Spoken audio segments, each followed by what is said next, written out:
Hey folks, ever dreamed of having a ranch in the beautiful state of Montana? Cattle grazing under the big sky? It's the real deal.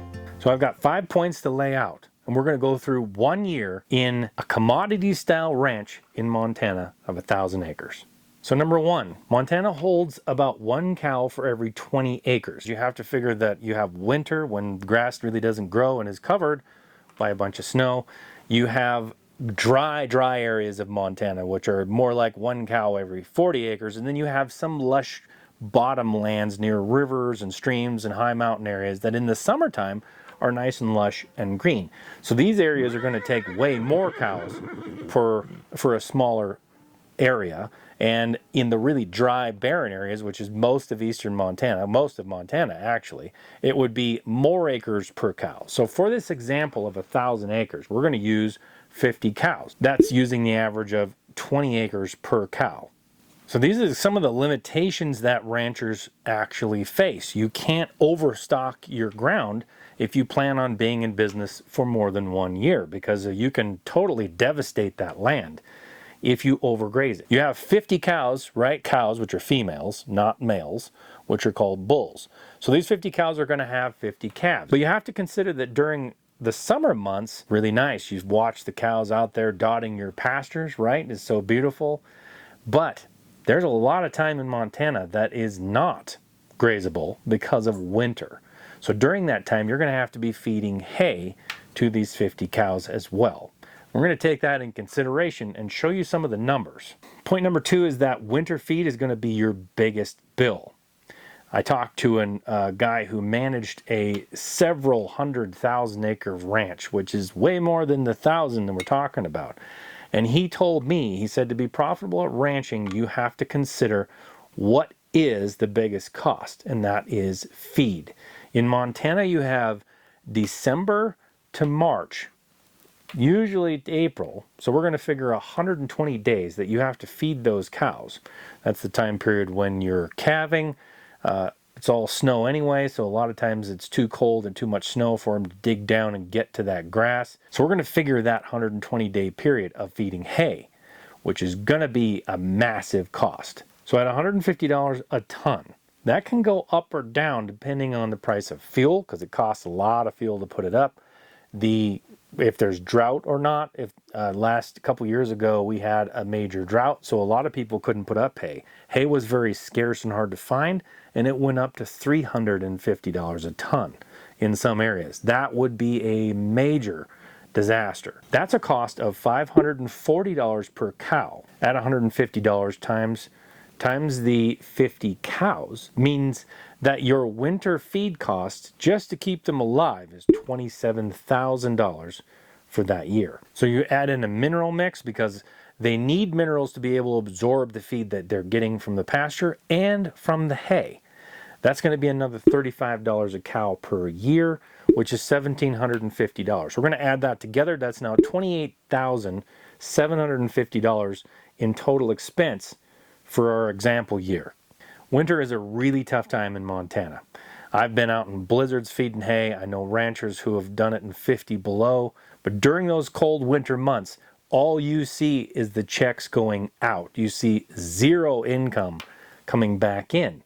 It's really hard to watch that cash pile go all the way down to nothing. And you're wondering, when is that spring coming? When is it going to break and give me some pasture, because I'm running out of money. It feels really rough during that time period.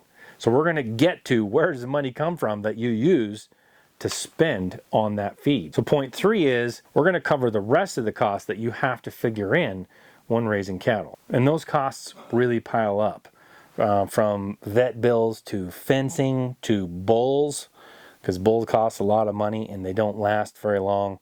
You have a lot of costs pile up. On average, it's going to come to around $700 to $750 per cow for the rest of the expenses that you need to get through the year, which adds $37,000 to your total expenses for that year. So breaking it down, we have vet and medicines, about $25 per cow. That's $1,250 a year. And that's for vaccines, something you have to treat. That would be antibiotics if there's something you have to treat or something like that. Breeding costs you about $40 and there's one bull for every 25 cows, so you're about $2,000 a year in bulls for 50 cows. Pasture upkeep is $20 an acre. These are averages, which is $20,000. That's fencing and all that stuff. That includes like the labor to go do that, and the wire and everything is always a massive cost on that. Trucking is $15 per head. That's $750 for the year, $2,500, and $25 for odds and ends like taxes. I don't think that's probably high enough. That's $1,250, but just property taxes will kill you on that deal. So I've patched fences in the rain. I've patched fences at any point in time. It depends on where you live, depends on how much fencing you're going to have to do. If there's elk around or things like that, you're going to have to do a lot more fencing because they are an absolute disaster for fences. Even though I love to see elk around, they can wreak havoc on those things. So if you total those things together, you come up with a total expenses of $66,250. That's what it takes to keep the dream rolling. This is why ranching and farming is so stressful. You have a massive amount of outlay and you only get paid on a commodity operation. Commodity operation means that you're selling your calves when they're weaned to the sale or through a farm auction somewhere or a video auction to a buyer, but they set the price. You don't. That's commodity. You're selling as a commodity, okay? And then that buyer moves them on to the next stage of the cattle cycle. While you're figuring all this out, you can try your hand at raising digital cattle at my new game, CattleKings.io. Start your herd for free, produce a quality herd with good genetics and artificial insemination right in the game, and see if you have what it takes to actually manage a business before you go take that next step of becoming a real rancher. Or if you just want to play the game, go to CattleKings.io and try it out for free now. So point 4 is your calves bring a payday. Okay, so let's cover how we figured this out. 50% of them calves are going to be heifer calves, which are female. 50% are going to be bull calves, which are male. To continue on with your herd, unless you're getting out of business every year and starting over, you're going to want to keep a few of those heifer calves back, which is 15% roughly. And then you're going to sell all the rest of those calves when they reach a certain weight. Typically that's in October, November of the year. So a lot of farmers and ranchers, a lot of ranchers in Montana, which I disagree with, even though I don't have a huge leg to stand on here, most of them are going to calve in January and February because they want their calves to be bigger by the end of the year. Now this puts you in a very big odds with Mother Nature. Sometimes it can be a total disaster, so that survival rate can go way down if you happen to hit a massive blizzard, or like this year when it dropped below zero and didn't really get above zero for a month and a half. That can be disastrous. So we're not even considering that. We're saying you're calving in February, you're going to have a calf crop to sell in the end of October. We're going to use today's prices, and we're going to use a weaning weight of 550 pounds. This is probably pretty close to the truth, because even though your steer calves are going to be, they might be 625 pounds when they wean, which is in October. Your heifer calves are usually going to be lighter. So averaging out 550, that's a pretty reasonable rate. Now, steer calves, which are bull calves who are castrated, are going to sell for about $2.80 a pound in today's world. Heifer calves are going to bring a little less, to $2.50 a pound is what we're going to say. Now, there's no guarantee that that price is going to be there. That's pretty high for what we've seen over the last 10 to 15 years. And hopefully it stays that way. On top of that, we're going to sell those 3 cows for $1.40 a pound. In Montana, you end up with a 90% weaning rate. So that means that 90% of your calves actually make it to weaning time. You might have lost one to some random disease or a predator or whatever. So you got 90%, which leaves you with 22 heifers and 23 bull calves. So we're going to save 3 of those heifers back, which gives you 19 heifer calves to sell. And we're going to sell all of the bull calves, which are now steers, because we've castrated them when they were babies. So you're going to have 23 steer calves to sell at $2.80 a pound is $1,540 a piece, which comes out to $35,420 for the steer calves. So you sell those 19 heifers for $1,375 a piece at $2.50 a pound. That gives you $26,125 for the heifer calves. You sell those 3 open cows that you had, let's say they're 1,200 pounds a piece.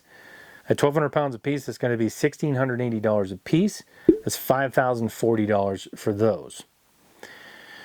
So your total income is $66,585.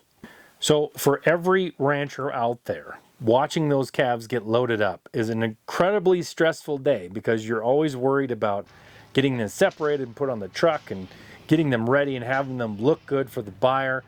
But when you load them up all on the truck and you get that check, that's what pays for your entire year's work. Does it make it worth it? We'll see. From the income, which is $66,585, that leaves you with a total profit of $335, sorry. So basically, it's a break even. That's a razor thin margin. This is why ranching is so high stress. This is with a decent price and doesn't count your labor. So your sweat and blood comes free. This just helps you survive. So if you can survive at a high price, like $2.80 and $2.40 a pound, or $2.50 a pound, then what happens if the price dips? What happens if somebody changes that market a little bit? What happens if a drought hits for 1 year and you can't buy hay for $150 a ton?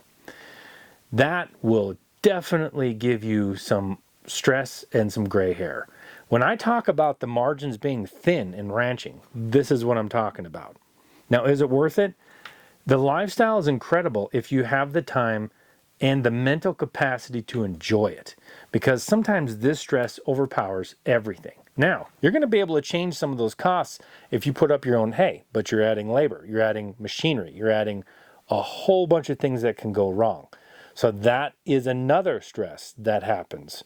Now, you add to your profit at the end of the year if you can get that hay price down to $70 a ton, or let's say you live in a different area. Everybody wants to ranch in Montana. I understand that. It is gorgeous here, and I wouldn't want to live anywhere else. But if you go to Oklahoma or Texas or Alabama or Tennessee, where you can have 1 cow for every 2 acres or 5 acres, instead of up here where it's 1 cow for every 20 acres. And maybe you only have to feed that cow $100 worth of hay instead of $540 worth of hay in a year. Makes a massive difference to the bottom line. So keep that in mind if you're one of those people that wants to get into ranching or farming. This is why people think, oh man, that rancher has so many acres. Why does he need so many acres? Well, I just kind of demonstrated one of those reasons. At 1,000 acres, you're not making enough to go out to McDonald's anymore, right? This isn't a huge profit margin. So you have to have a massive amount of land or you can't make this pay. People complain because public land leases to ranchers for grazing are so cheap. That's one of the only ways that makes that profit enough to pay your bills. And the people that don't have public leases, they have to rely all on their own property. Therefore, they have to have a lot more acres. A lot more acres comes with a lot more responsibility, a lot more taxes. It's just one of those things that there's always something on top of what I'm saying. It doesn't matter which way I put it though. If you're looking for some way to make a quick profit and you think this is going to just pay for you to have some leisure time and go on vacation always, this is not the thing to get into.